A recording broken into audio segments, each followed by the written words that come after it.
Buen día, licenciada. Nosotros somos de la clase de Demografía Social 1600 y les vamos a hablar acerca del tema de transición demográfica como parte del cambio de la estructura de la población. Y nuestros integrantes es el compañero Javier Alexander Gómez y mi persona, Lizzy Gabriel Oliva. Y ahora los dejo con mi compañero. La transición demográfica.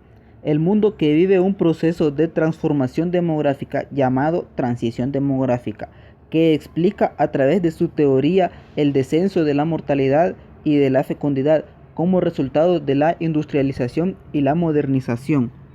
Este proceso de cambio demográfico no sucede uniformemente, ya que primero reduce la mortalidad y después la fecundidad.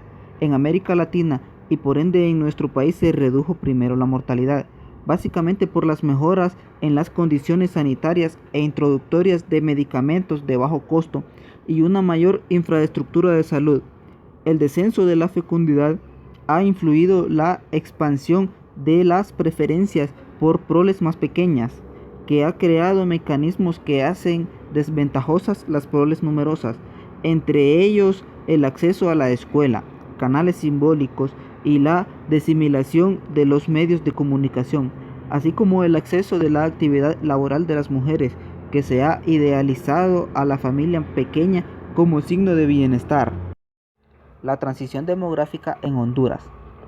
En Honduras, el descenso de la fecundidad fue posterior al de la mortalidad y su velocidad ha sido más lenta, porque el acceso a los mecanismos de descenso de la fecundidad fue posterior a los mecanismos por preservar la vida. La mortalidad venía disminuyendo muy lentamente desde los años 30, pero desde los años 50 y 60 el proceso se fue haciendo más notorio. En cambio, en la fecundidad, la reducción se hizo más evidente desde los años 70. Descensos no sincronizados produjeron el incremento acelerado de la población con las repercusiones significativas, principalmente en los países en desarrollo. A este fenómeno es que la opinión mundial prestó atención y llevó el debate internacional, la discusión del incremento demográfico, donde sobresalen opciones en su favor, en contra y en los que abarcan las dos opciones. En cambio, en la fecundidad la reducción se hizo más evidente desde los años 70. Descensos no sincronizados produjeron el crecimiento acelerado de la población, con las repercusiones significativas principalmente en los países en desarrollo, y en Honduras este comenzó desde los años 50, y fue a este fenómeno donde la opinión mundial prestó mucha atención y llevó al debate internacional la discusión del crecimiento demográfico, donde sobresalen opiniones en su favor, en contra y de igual manera los que abarcan las dos opiniones.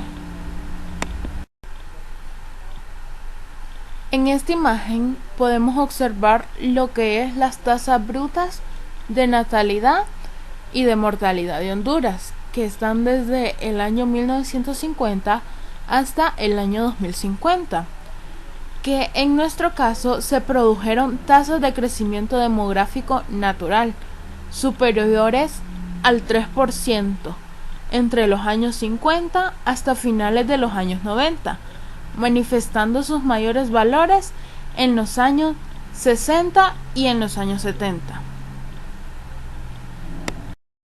La pirámide de población en Honduras muestra claramente los cambios de la estructura por edades, clasificando a la población por grandes grupos: menores de 15 años, de 16 a 64 años y los de 65 años y más. En términos absolutos, todas estas subpoblaciones incrementan sus volúmenes en general entre los años 1950 al 2050. Sin embargo, la población menor de 15 años lo quedará hasta el 2025, cuando en adelante empezará la tendencia a descender en efectivos. El grupo de población en edades productivas de 15 a 64 años se convierte desde la mitad de los años 70 en el grupo que más peso tiene en la población total. Actualmente representa un 57%, y en el año 2050 2/3 de la población permanecerá en ese segmento, siendo el grupo donde se localizan los mayores niveles de producción. La población de 65 años y más, crecido desde la mitad de los años 50, 2.3%, y continuará aumentando a su peso total de la población. Tal es el caso que en el año 2050 alcanzará el 12.5%. Lo anterior es la muestra del proceso del envejecimiento de la población. La población en edades productivas se convierte en el subgrupo más importante de los tres, ya que incrementará espectacularmente su número, de 4.2 millones en el año 2005, e incrementará en 20 años a 7 millones, y llegando en el año 2050 a 9.2 millones de personas. En cambio, en términos relativos, la población menor de 15 años tenía una tendencia al incremento en su peso total de la población. Desde 1950 hasta 1975, cuando se revirtió esa tendencia e inició un descenso que se mantiene desde ese año y se mantendrá en el futuro. El grupo de población en edades productivas, que sería de 15 a 64 años, se convierten desde la mitad de los años 70 en el grupo que más peso tiene en la población total, ya que actualmente representa un 57%, y en el año 2050 2/3 de la población pertenecerá a ese segmento, siendo el grupo donde se localizan los mayores niveles de producción. En esta imagen podemos observar lo que es la distribución porcentual de la población por grandes grupos de edad, que está desde el año de 1950 hasta el año 2050, y nos dice que los cambios en la estructura por edades también se manifiestan en los segmentos de población según la etapa del ciclo de vida de las personas, que esto distingue los diferentes tipos de necesidades y demandas, tanto de carácter público o de carácter privado. En realidad, los efectos del crecimiento son notorios. Todas las edades funcionales, aunque los aportes de las 3 primeras etapas sean más importantes. La juventud aportará grandes contingentes de población, convirtiéndose en el grupo de edad que deberá ser mejor atendido en el corto plazo. Sin embargo, a través del tiempo, la contribución porcentual de las 3 primeras edades será muy similar en el largo plazo. La ventana demográfica de oportunidades.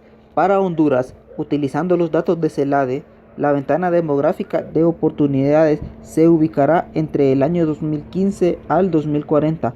Esto porque en ese periodo tendrá relaciones de dependencia totales cercanas o inferiores a 60 potencialmente inactivas por 100 potencialmente activas, que sería el inicio. Al final de la ventana, la relación de dependencia obtendría su mayor valor y el porcentaje de la población en edades productivas alcanzará su mayor valor. Políticas públicas para aprovechar la ventana demográfica. Catalizando la transición demográfica, el mejoramiento de la salud pública es un elemento clave para iniciar la transición demográfica. Toda mejora en el plano de las condiciones sanitarias, en programas de inmunización y provisión de antibióticos, conduce a una baja tasa de mortalidad, que lleva a su vez un descenso de la fecundidad. Además, hay razones económicas para invertir en salud. Son crecientes las investigaciones que demuestran que la población saludable puede promover el crecimiento económico y disminuir la pobreza. Esto contradice la antigua creencia de que la casualidad solo actúa en sentido inverso, es decir, a mayor prosperidad y aumento de la riqueza, mejores son las condiciones de salud. Aprovechando la transición de políticas, estas tienen 3 claves, lo que es la educación, la economía y la gobernabilidad. que estas son consideradas imprescindibles para el aprovechamiento del bono demográfico. Y como mencionaba anteriormente, estas se dividen en tres, lo que es la educación, la política económica y la buena gobernabilidad, que a continuación vamos a describir cada una de ellas. Como número 1 tenemos lo que es la educación, y esta dice que es la transformación de una población joven en una fuerza laboral productiva que requiere inversión en todos los niveles educativos. Política económica. Una mayor y mejor capacitada fuerza de trabajo solo rendirá beneficios si los nuevos trabajadores pueden encontrar trabajo. Las políticas gubernamentales conducentes a estabilizar las condiciones microeconómicas están relacionadas con el crecimiento de trabajo productivo y remunerado. La estructura de la población proporciona una visión de futuro que permite que los planificadores hagan las políticas para el mundo de mañana. La esperanza de vida creciente y la población que tiende al envejecimiento son características de etapas avanzadas de transición demográfica. Y por último tenemos lo que es la buena gobernabilidad. Y este nos dice que en muchos países los pasos necesarios para un mejor aprovechamiento del bono demográfico deben de incluir el fortalecimiento de la ley, el mejoramiento en la eficiencia del gobierno, la reducción de la corrupción y la garantía de la ejecución de los contratos. Bueno, muchas gracias por su atención. Esa ha sido nuestra participación.